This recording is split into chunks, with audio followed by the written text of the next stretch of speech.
Hello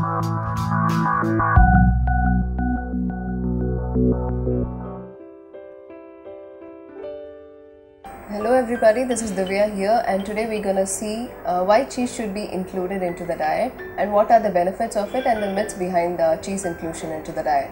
So cheese is the concentrated source of, it is one of the dairy product. Apart from milk, curd and paneer and all that, cheese is also a part of dairy product. But cheese is not generally taken into the diet considering the fact that is high in fat and all that. But currently we have so many products coming in the market like which is low fat in cheese and low sodium also. So that can be generally taken into the diet. So what are the benefits behind cheese inclusion? So cheese is concentrated source of calcium. It is the major extracted source from dairy product. So it is actually concentrated in more of calcium. Calcium is very good source during the pregnancy period because pregnancy induced hypertension can be avoided, and she can take as a mid-morning snack or evening snack as a sandwich, cheese sandwich, low fat cheese sandwich into her diet, so that the calcium concentrated source can be made into her mandatory diet. And the calcium is very good important, and the cheese can be included for kids and adults and for older people because it is very much good source of calcium, as I already said, and it strengthens your bones, the formation of bones, and the functioning of bone is very much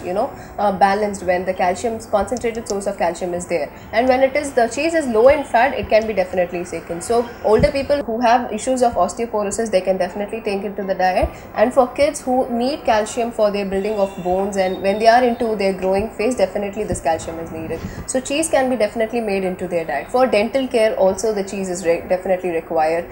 Even the other sources like zinc and magnesium and phosphorus are very much resources in cheese. So these other nutrients which plays a very important role for skin functioning and glowing of the skin, so definitely the cheese can be made into their daily diet. And what is the myth behind the cheese is they say it is high in lactose. Some people think who are like intolerant to lactose, they definitely avoid into the diet.